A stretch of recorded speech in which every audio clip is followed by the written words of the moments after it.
Bendito el nombre del Señor. El poder de la palabra. Isaías capítulo 55 y su versículo 11 es lo primero que acabamos de leer. Y cuando hablamos de palabra, quizás cualquiera de nosotros tendría autoridad para explicar con vívidos detalles lo que es palabra, que no es más que un conjunto de sonidos, de letras que están representando algo. Podríamos decir que es la facultad natural de expresarse que tiene todo ser humano, de expresar su pensamiento a través de un lenguaje que sea comprensible. Nosotros, este país, que según dice Verizon, es el país más comunicativo de Latinoamérica, a uno le consta que sí. Tenemos una facilidad para hablar hasta lo que no conviene. A veces conocemos una persona en una guagua, óyeme, y esa persona cuando se desmonta sabe toda nuestra historia.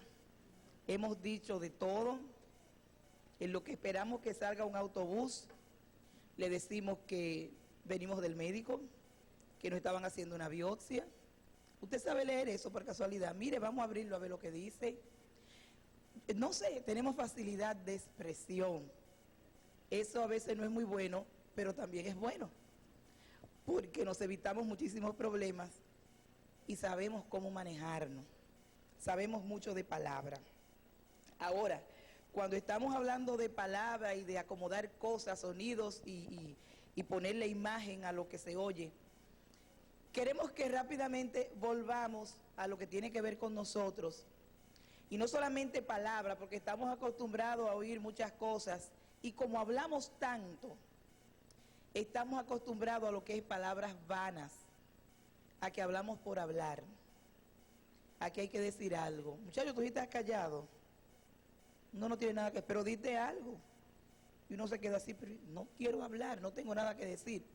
Y déjame inventarme un cuento. Y uno prefiere oír un disparate o una mentira al silencio. Pienso que tiene que ver con la forma en que nos hicieron. Pero estar en confianza con esto, a veces creemos que cuando dice la Biblia, palabra, y vemos y leemos esto, palabra, como que la equiparamos a las palabras nuestras. En tiempo de política, ¿qué valor cogen las palabras? Uno sí sabe lo que es palabra en estos días, de cómo se dicen tantas cosas y son solo palabras. Y después de 2 o 3 meses nos damos cuenta que fueron solo palabras y eran palabras improductivas. No tenían en sí mismo nada, porque eran, le llamaríamos mejor falacia, que son palabras huecas, palabras mentirosas, a veces muy sutiles porque convencen, pero solo falacia. No tienen nada productivo en ellas. Pero en lo que tiene que ver con ustedes y estos domingos que se va a estar hablando sobre palabra, aunque pudiéramos muy bien hablar sobre la palabra en sí misma, de cómo tenemos la facilidad de expresarnos, cómo una palabra puede cambiar a una persona, no una palabra bíblica, simplemente una palabra a tiempo, todo va a estar bien, tú te ves muy bien, lo hiciste muy bien. Dice, wow, pero qué bien me sentí, fue una sola palabra. A veces hay personas que te llaman, me estoy volviendo loco o loca y quiero que me des un consejo. Tú le dices, ¿qué te pasa? Me pasa esto, es muy difícil, ¿y qué tú crees que podemos hacer? Y la persona dice, yo pienso que podemos hacer esto y esto. Y de esa respuesta, ¿cuál tú crees que es la mejor? Bueno, yo pienso que la primera, pues hazla. Y la gente te dice que muchas gracias porque cuando yo hablé contigo y tú no has dicho nada, ellos lo han dicho todo, una palabra a tiempo es capaz de cambiar un horizonte sombrío y negro. Si esas son nuestras palabras humanas del lenguaje castellano que pueden hacer tanto efecto, imagínese lo que es capaz de hacer la palabra de Dios. Bendito el nombre del Señor. No podemos hablar de palabras si no hablamos primero de la naturaleza de la palabra de Dios. Y la frase la palabra de Dios o de Jehová o la palabra solamente, cada vez que usted vea eso en la Biblia, a veces queremos ser muy profundos y muy teólogos y queremos buscarle mucha profundidad a las cosas, pero siempre que veamos palabra de Jehová, palabra de Dios o la palabra, no es más que un dicho que ha salido directamente de la boca de Dios. No quisiéramos complicar esto. Es algo no simple, pero sí sencillo. Lo que ha salido de la boca de Dios. Por ejemplo, cuando Dios le habló a Adán, cuando Dios le habló a Abraham, cuando Dios le habló a Moisés, fueron dichos que salieron directamente de la boca de Dios. Pero esto no quiere decir que otros dichos que están en la Biblia consignados a personas humanas no han salido de su boca. Por ejemplo, cada vez que un profeta dice, así dice el Señor, ese dicho está saliendo también directamente de la boca de Dios. De manera que directamente por la boca de Dios, a través de sus profetas, a través de los apóstoles y a través de Cristo mismo, podemos escuchar la palabra de Dios. Ahora, cuando Jesús llega al escenario humano, llega como Jesús, como el niño que nació de María, vemos que el lenguaje cambia completamente. Ya no escuchamos de la boca de Jesús decir, así dice el Señor, porque Él estaría hablando de Él mismo. Jesús cambia ahora esta frase diciendo, de cierto les digo. Es como diciendo, no hace falta que yo haga presentación, yo les doy mi palabra de que esto es así como se lo estoy diciendo. Ahora uno se pregunta, sabiendo que teológicamente, digamos, la palabra no es más que el registro de las Escrituras. Cuando yo abro esta palabra y yo leo aquí, voy a coger cualquiera. Ok, el versículo 1 de 55 dice, a todos los sedientos, venid a las aguas, y a los que no tienen dinero, venid y comprad y comed. Sí, venid y comprad sin dinero y sin precio vino y leche. ¿Qué tiene esa palabra que me hace a mí creerla como que esto fuera una autoridad? Es que todo el que se maneja por un código donde sabe que Dios es el supremo y que yo soy una mortal, una criatura de Dios, entiende que esto que está aquí es infalible. Se lo explico porque van a encontrar la Biblia del Mormón, la Biblia católica, que es la misma nuestra, pero con 7 libros más. Los testigos de Jehová han hecho algunos arreglos por cuestiones obvias. Ellos creen que Jesús es un buen hombre y un hombre muy inteligente y muy sabio, pero no lo tienen como hijo de Dios. Entonces habría que arrancarle muchas páginas, entonces han hecho muchas acomodaciones. Entonces lo explicamos porque van a aparecer por ahí muchas Biblias diferentes, inclusive Satanás tiene su Biblia. La Biblia de Satán dice afuera literalmente, con cosas que aunque usted piense que es una broma, es como agarrar, aquí donde dice a todos los sedientos venid y comprad, le hacen lo contrario. Y usted dirá, ¿y quién puede leer eso y creerlo? Muchísima gente. O si no, lea la Biblia donde dice que los perdidos serán como la arena del mar. Piense si no hay más perdidos que salvos. O sea, mucha gente cree en lo que dice Satanás y no cree en lo que dice esta Escritura. Entonces, la razón por la cual se está hablando de esto lleva varias connotaciones.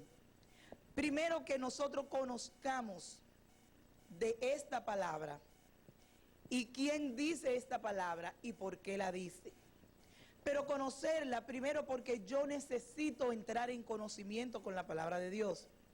Número 2, porque la razón de ser que nosotros estamos aquí en este lugar es porque a Dios le interesa que tú ganes a otra persona para Él. Y si tú no conoces la palabra que te rige, ¿de qué le vas a hablar? Por eso hay mucha gente que habla y se delata con sus palabras, porque lo que está diciendo no tiene sentido ni coherencia. Entonces tenemos que tener claramente que esta palabra es la palabra de Dios y que es infalible. Por encima de esta palabra no hay nada. Ella está por encima de todo, es nuestra regla infalible y es por la que nosotros nos conducimos, pero les digo, conducir no es totalmente. Si aquí dice rojo, mis ojos pueden estar mirando amarillo, pero es rojo porque ha salido de la boca de Dios y punto. O sea, lo que dice aquí no admite discusión. ¿Cuál es el problema? Que todo lector de la Biblia se constituye en un intérprete. Entonces yo leo y yo estoy interpretando lo que Dios no ha dicho. Y uno tiene a veces que padecer porque quien la interpretó torcido. Por ejemplo, ustedes son una iglesia en crecimiento y no han tenido que padecer lo que los más ancianos tuvimos que padecer. Leer un versículo y entender otra cosa y entonces encajonarnos en un pecado que no es pecado. Porque si dice que el mar rojo era verde, a mí qué me importa, eso no dice nada. Ahora, si dice que una cosa que no es pecado, sí atañe a mi salvación, entonces uno está asustado. No, es que en mi iglesia dicen que eso es pecado y yo no lo puedo hacer, me voy a perder, me voy a salvar. Entonces se hace necesario que creamos que lo que dice aquí es verdad, pero que sepamos que cada lector es un intérprete, pero que la Biblia no fue hecha para ser interpretada, sino para ser obedecida. Obedecida. Porque como dijera uno de los profetas, me comí el libro y fue amargo a mi paladar, pero cuando fue descendiendo me fue dulce como la miel. La palabra, podríamos decir que es amarga, podríamos decir, pónganle comillas, que es amarga, porque dice la misma Biblia que ninguna disciplina al principio causa alegría. Y es un código, no el de Da Vinci, nada de eso. Un código por el cual nos tenemos que regir. Y miren, hasta los que no creen en Dios se tienen que regir por ella, porque el que legisló para el universo hizo sus declaraciones con respecto a donde vivimos. Y ellos dirán, no creo en Dios, pero no pueden cambiar la noche para el día, porque el que legisló dijo, esto es noche y esto es día. O sea, es infalible. No tiene errores. Es una palabra santa, es una palabra pura y nosotros podemos ciegamente, totalmente vivir por ella sabiendo que, como dice la misma Escritura, cualquiera que tome este camino, mira, puede ser el más analfabeto, el más torpe, dice la Biblia, no va a tropezar ni se va a perder, porque esta palabra, entre otras cosas, es lumbrera a nuestro camino. Pero ¿qué tiene esta palabra por lo cual yo me puedo entregar confiadamente y creer que esto es así? Vamos a San Juan capítulo 1 y versículo 1.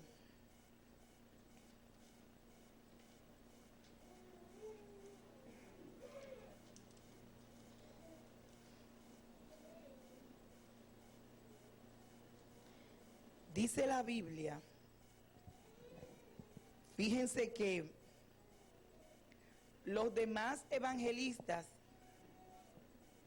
Juan 1:1, o desde el 1,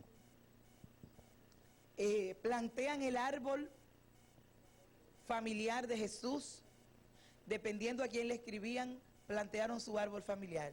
Sin embargo, el apóstol Juan, que está escribiéndole a toda la humanidad, a todo el mundo, va dirigida su carta, encontramos que el apóstol Juan comienza, en el principio era el verbo, y el verbo estaba con Dios, y el verbo era Dios. O sea, ese verbo estaba en el principio junto a Dios. Cuando usted lea verbo, no estamos hablando de verbo gramatical, sino verbo, que significa palabra. Este versículo aquí está diciendo que cuando no había nada, cuando empezó todo, el verbo ya estaba con Dios, la palabra estaba con Dios. Pero dice el 3, todas las cosas por medio de Él fueron hechas, y sin Él nada de lo que ha sido hecho fue hecho. Fíjense que cada vez que dice Él tiene un acento. Está hablando de una persona, pero está hablando de palabra. Y como palabra es una persona. El verbo, la palabra, es Cristo mismo. Por eso el apóstol sigue hablando, dice, en Él estaba la vida. Y la vida era, y agrego yo, y sigue siendo, la luz de los hombres. Pero creo que es el 14, dice, y el verbo se hizo carne y habitó entre nosotros y vimos su gloria, gloria como del unigénito del Padre, lleno de gracia y de verdad. Gloria a Dios, gloria a Dios. A veces nosotros no sabemos la importancia de lo que tenemos, tener la palabra. Y vamos a ir a Génesis para saber la fuerza que tiene esto que acabamos de leer.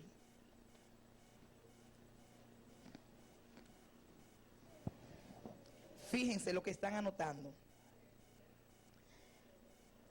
Dice el apóstol Juan que en el principio era el verbo y entre otras cosas, todo lo que ha sido hecho fue hecho por medio de Él. Y me gusta la manera en que lo describe. No solamente dice que todo lo que ha sido hecho lo hizo Él o por medio de Él, sino que aclara, y sin Él nada de lo que fue hecho ha sido hecho. No hay por dónde bregarlo, esto es así. Entonces, vamos a Génesis para ver a Cristo como palabra, para verlo como verbo. Porque Juan dice, nosotros lo vimos cuando el verbo se hizo carne. Pero vamos a ver a Cristo, al que nosotros sí conocemos, vamos a verlo como palabra. Y estamos en Génesis capítulo 1. Y vamos a ver el versículo 3 de Génesis 1. Dice, y dijo Dios. El 6 dice, y luego dijo Dios. El 9, dijo también Dios. El 11, después dijo Dios. El 14, y dijo luego Dios. El 20, dijo Dios. El 24, luego dijo Dios. Y el 26, porque nos pasaremos todo el día, entonces dijo Dios. Cada vez que dice, y dijo Dios, y luego dijo Dios, y después dijo Dios, finalmente dijo Dios, eso que Él decía, eso que salía de su boca, para poderlo explicar de una manera comprensible, es como que estaba saliendo Cristo de su boca, porque era su palabra que salía, y su palabra tiene efecto reproductor en sí misma. De la única manera que lo podemos entender es que Cristo, que también es Dios, estaba actuando en medio de la palabra. Pero vamos a entrar en detalle para que podamos ver esto claramente. ¿Qué decía Dios en cada uno de estos versículos que ustedes vieron? Y dijo Dios. Fíjense que no había nada.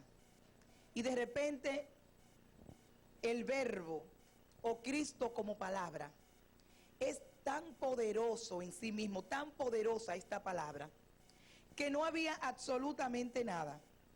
Entonces dice Dios, este desorden que está aquí, vamos a arreglarlo.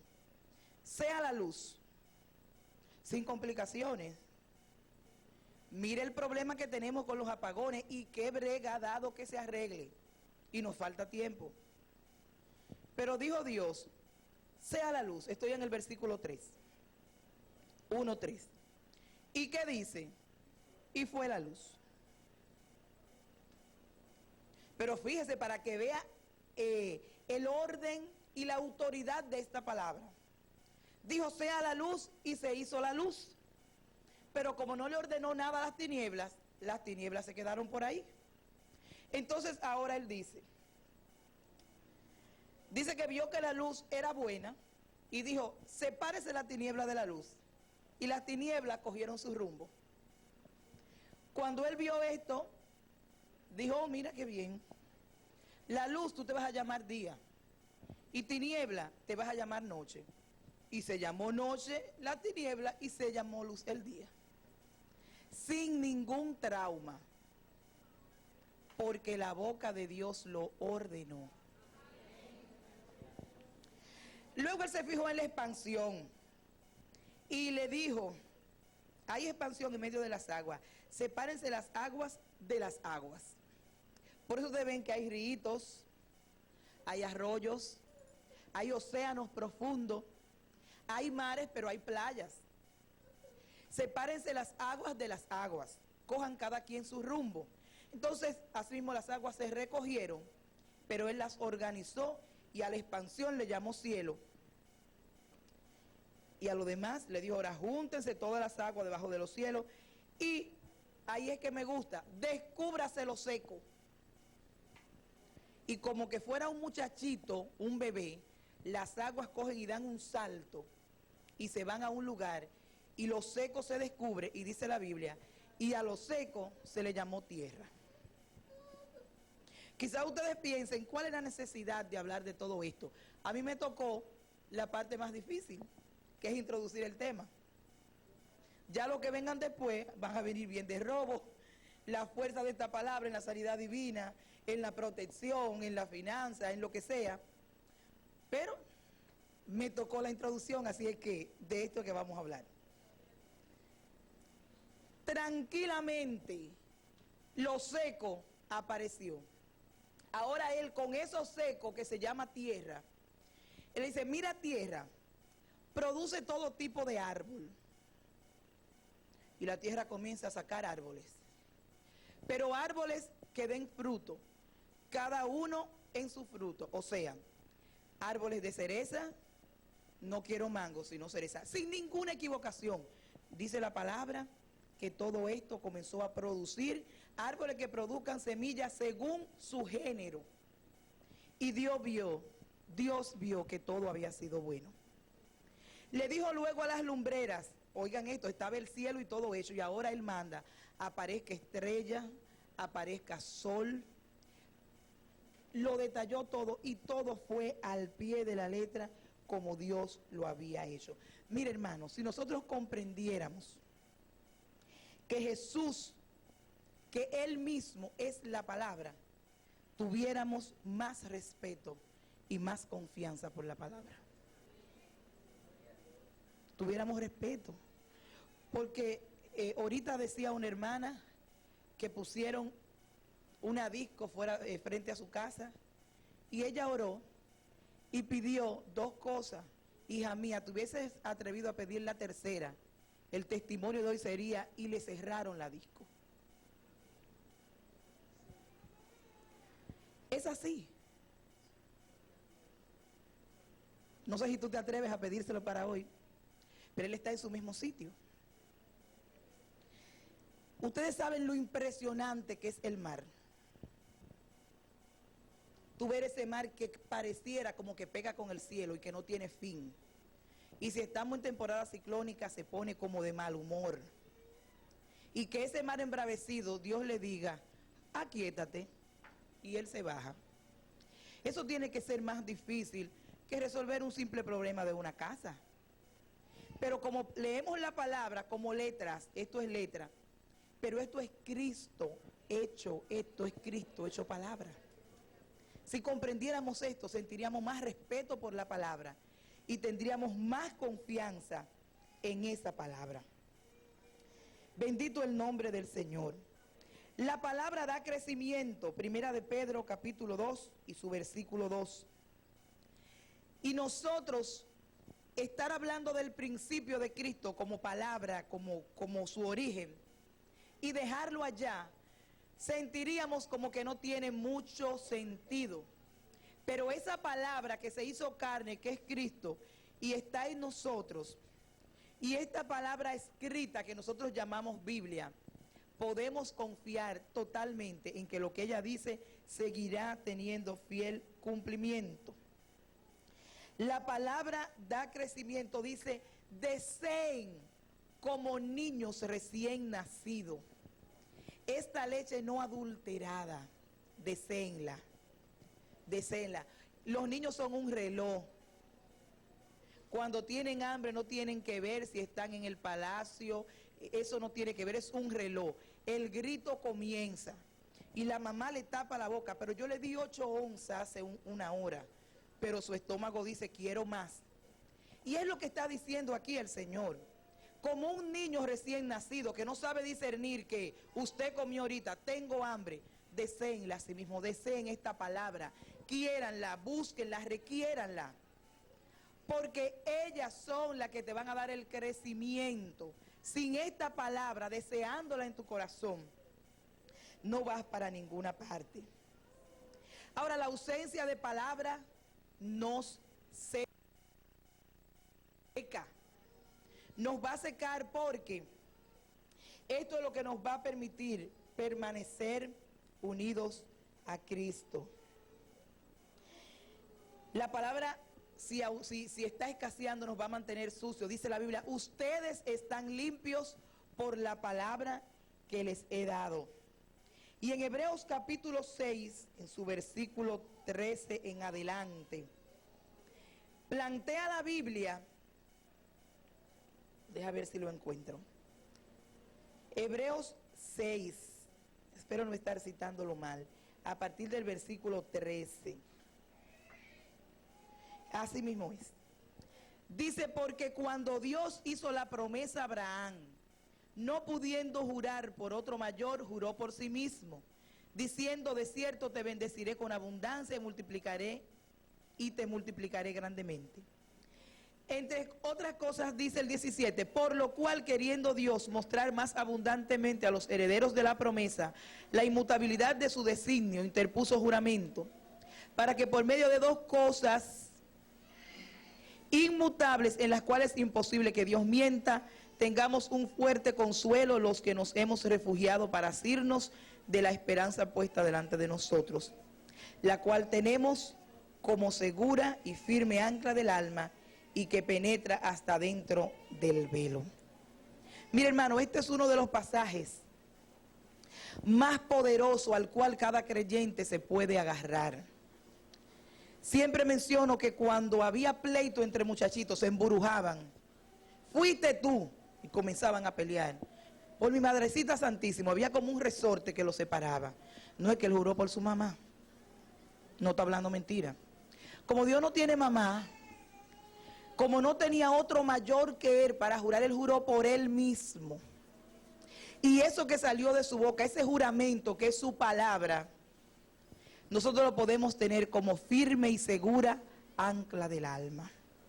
Y cuando hay como que se está tambaleando el barco y se ve el puerto, dice, tiren el ancla. Y cuando tiran el ancla y enganchan, el barco se estabiliza porque está amarrado a algo. Nosotros podemos coger nuestro corazón, nuestra alma y anclarla literalmente en esta palabra porque es fiel y verdadera. Porque Dios juró por Él mismo diciendo lo que dijo. Y si mi corazón y mi alma están anclados en la palabra, yo no seré conmovida. Es lo que estamos enseñando en el día de hoy. Ahora, para el día de hoy, ¿qué yo puedo hacer para que esta palabra sea efectiva en mi vida? ¿Cómo yo puedo manejarme? Lo primero que queremos hablar es que tenemos que leer la palabra. Por ejemplo, así es cómodo. Yo busqué los versículos y ustedes lo apuntan.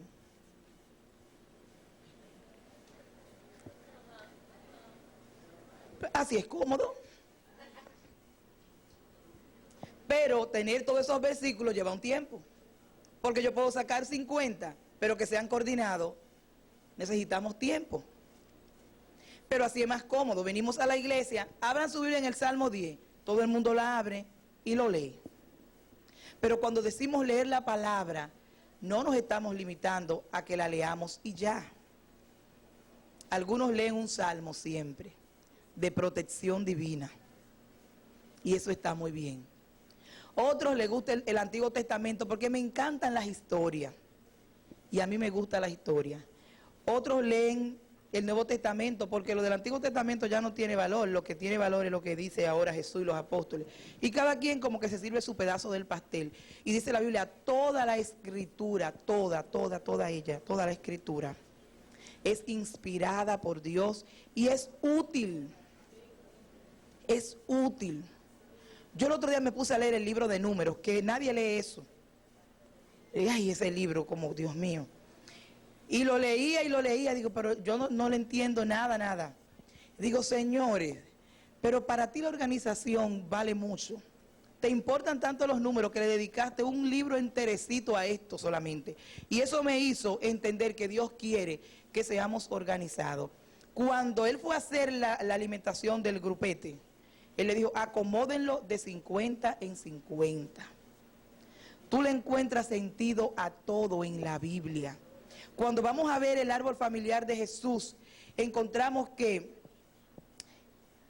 hay uno de los escritores que viene buscando la línea de José, pero dice padre según se creía de José, porque a Dios le interesó que aún el papá legal de José estuviera incluido en la línea de David. Y si uno no se pone a buscar eso, ay hombre, genealogía, ¿para qué está eso? Vamos a dejarlo así. Cuando uno coge a este señor, el que guardó el arca de Dios en su casa, ahora no me acuerdo el nombre, Obed-Edom, le llevaron el arca a Obed de una manera espantosa. Obed, supiste la última, el arca mató a uno. Ay, Dios mío. Y oye la otra, dice el rey que se la guarde aquí en su casa. Cualquiera no la quiere. ¿Y qué fue lo que hizo? No, él la fue a agarrar para que no se cayera. Ay, los muchachos míos que son tan ponemanos. ¿Y cómo traigo yo esta arca para acá? Pero él le abrió un espacio al arca. Y después leyendo, donde aparecen muchos nombres, en Primera de Samuel y Segunda de Crónica, muchos nombres que uno dice Maquil, fulano, que uno no le pone caso. Aparece Obed-Edom con un título chiquito que dice Obed, portero del arca. Dije, ¿cómo? Pero mira cómo fue que él lo logró. Eso fue así, un watchman ahí parado. Yo me imagino que era espantándolo todo. Portero del arca, eso le ganó su título. Toda la palabra es útil. Léala completa, léalo. Todo es útil. Vamos a encontrarle utilidad.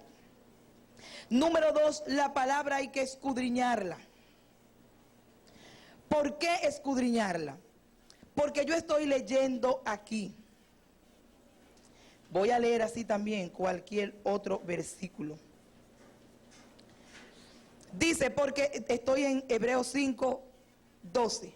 Porque debiendo ser ya maestros, después de tanto tiempo, otra vez tenéis necesidad de que os enseñe cuáles son los primeros rudimentos de las palabras de Dios.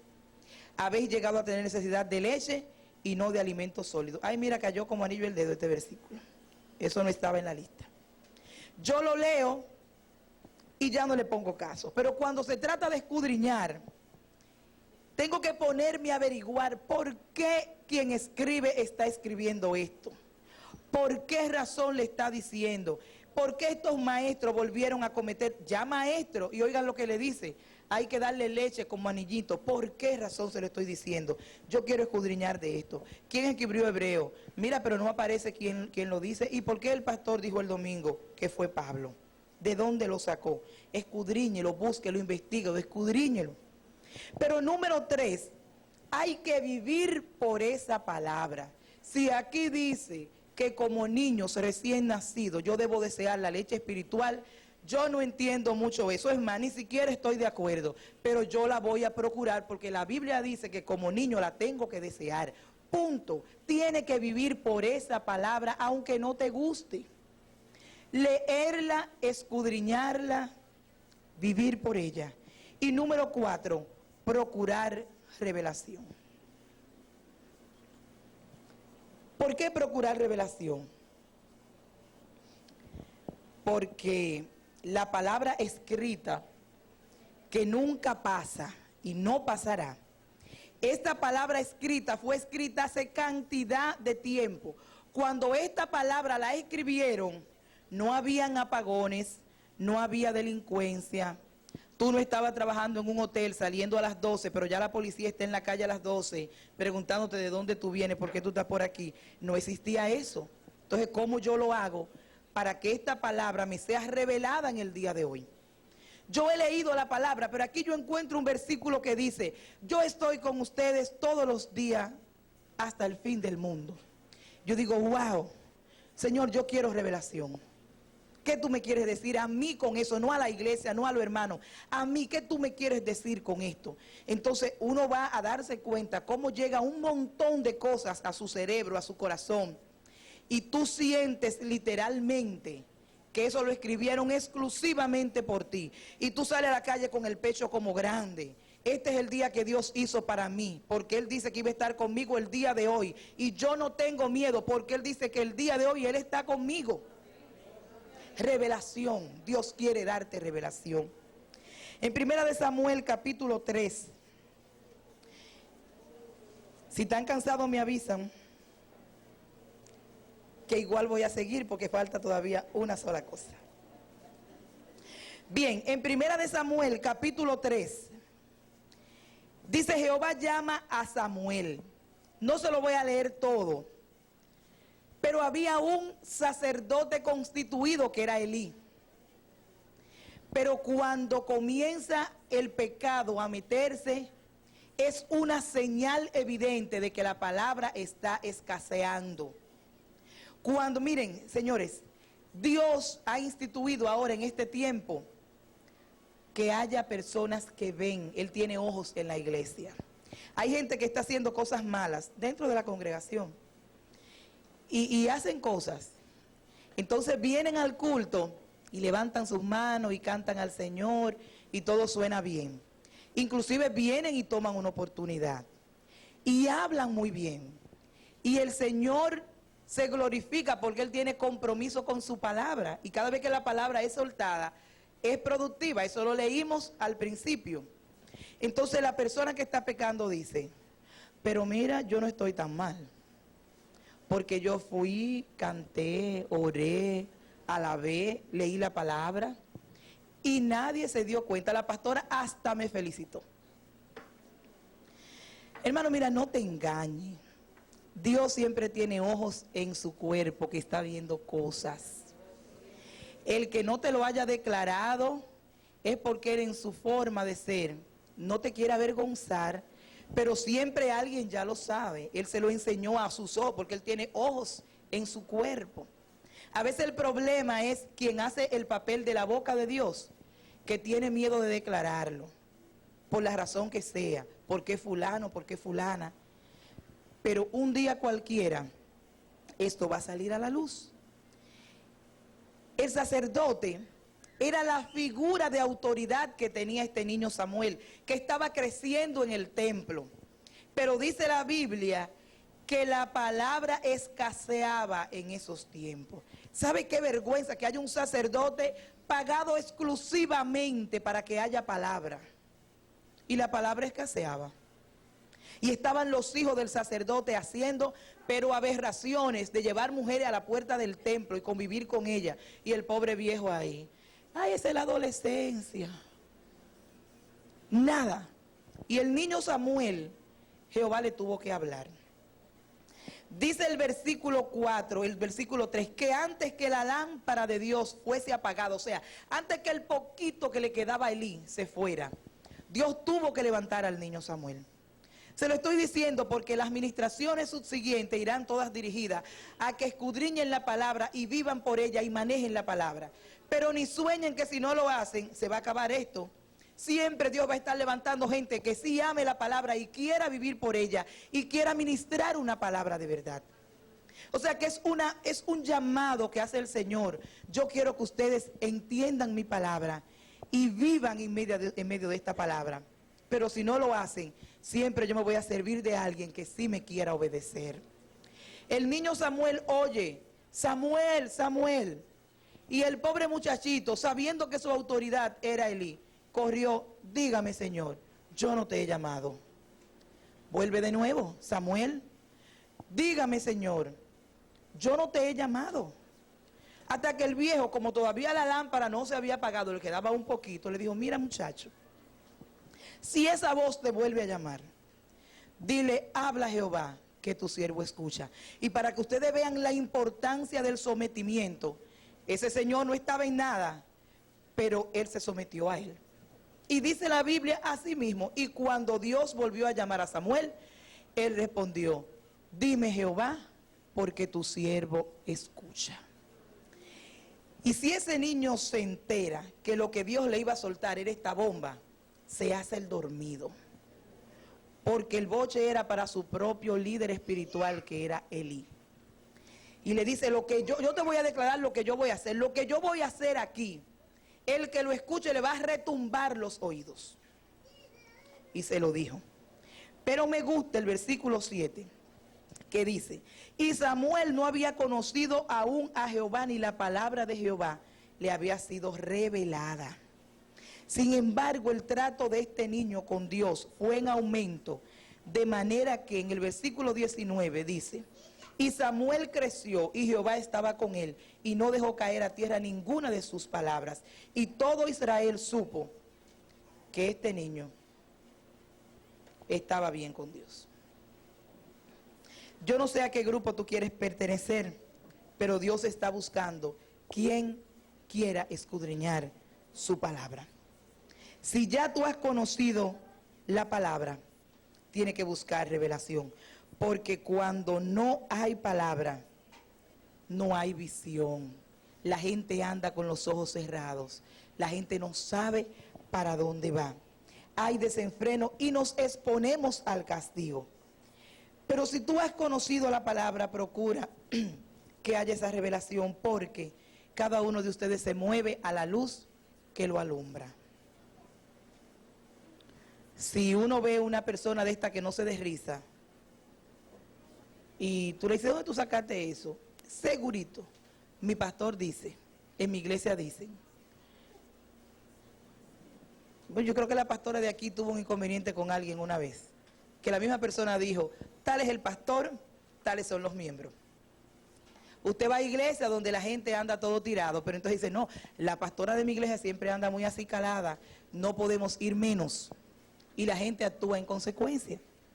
Mi pastor siempre está hablando del Espíritu Santo. Tú ves que están toditos llenos. Tú entras y es una revolución. El pastor es más sosegado y tranquilo. Así están todos. Uno siempre se va a alumbrar con la luz que está bajando. Eso es claro. Entonces, cuando tú estás expuesto a una palabra buena, no puedes hacer esto. Tienes que comenzar a moverte a la luz de la palabra que te está alumbrando.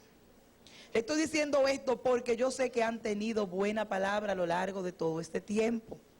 Y Dios está demandando, ya tienen mucho conocimiento de la palabra, ya están sabiendo muchas cosas, pero quiero llevarlo ahora a otro nivel.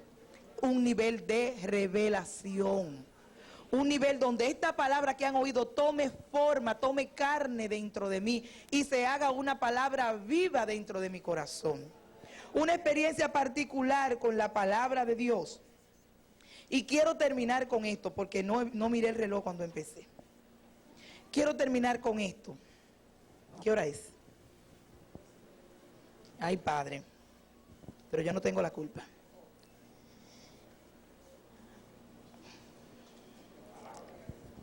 Amén. En Jeremías, capítulo 18. Ustedes no imaginaban que iban a usar tanto esa libreta hoy. El versículo 1. Jeremías 18, 1. Ustedes lo pueden anotar, aunque lo busquen después tranquilamente en su casa. Porque eso sí les voy a recomendar. Para poder conectar esto con lo que viene la semana que viene, traten esta semana de leer todos esos versículos y meterse palabra, palabra, palabra. porque eso le va a permitir creer totalmente lo que le van a decir el próximo domingo. Dice la palabra 18 de Jeremías 1, o Jeremías 18:1. Palabra que vino a Jeremías de parte de Jehová diciendo: levántate y vete a casa del alfarero y allí te haré oír mis palabras. Yo no sé si ustedes notan algo raro en este versículo, pero dice la Biblia, palabra de Jehová a Jeremías, o sea, ya él le estaba hablando. Diciendo, ya le estaba hablando. Entonces ahora le dice, levántate y vete a casa del alfarero para que allí oiga mis palabras. Digo, pero ¿y lo que estaba haciendo hasta ahora? ¿No era hablándole? Dice, ¿habrá como algún error, algo aquí? No sé qué fue lo que pasó. Si esto fuera ahora, hay algunos muy religiosos o muy especiales que dicen, eso no es Dios, porque Dios no tiene contradicción. Y si Dios dijo, Jeremías, ¿cómo tú estás? Te quiero decir algo. ¿Por qué le va a decir, vete allí para hablarte? Y mire, hermano, yo quiero transmitirle a ustedes esta idea en esta mañana. Cuando Dios te quiere subir de nivel, cuando Dios quiere llevarte a un nivel superior de revelación, siempre te va a pedir que tú salgas de tu zona de comodidad. Te va a pedir que te muevas hacia otra parte. Yo quiero hablarte, pero a un nivel superior al que hasta ahora me he manifestado. Tú estás acostumbrado a ir diciendo, no sé, cualquier nombre, Rosa, María, Luis, yo te voy a bendecir, yo te voy a dar esto, yo te voy a dar un ministerio, yo te voy a usar. Pero ahora Dios lo que le está pidiendo a Jeremías es, muévete del lugar donde tú estás, que te voy a llevar a un sitio donde te voy a hablar de manera diferente. Y allí lo que Dios le enseñó a Jeremías no se compara con una palabra. Lo puso a ver a un alfarero trabajar. Lo puso a ver cuando se rompió el trabajo en sus manos. Y cuando a él le dolió, le dijo, no puedo hacer yo igual o mejor con la casa de Israel. Ahora ve, dile lo que yo te estoy diciendo. A Ezequiel lo puso a andar sin ropa en la calle. Le puso un taparrabo y le dice, ahora sal para la calle. Y todo el mundo riéndose del profeta. Y después que él fue la burla y el escarnio de todo el mundo, le dijo, ahora dile que así los voy a poner yo a ellos.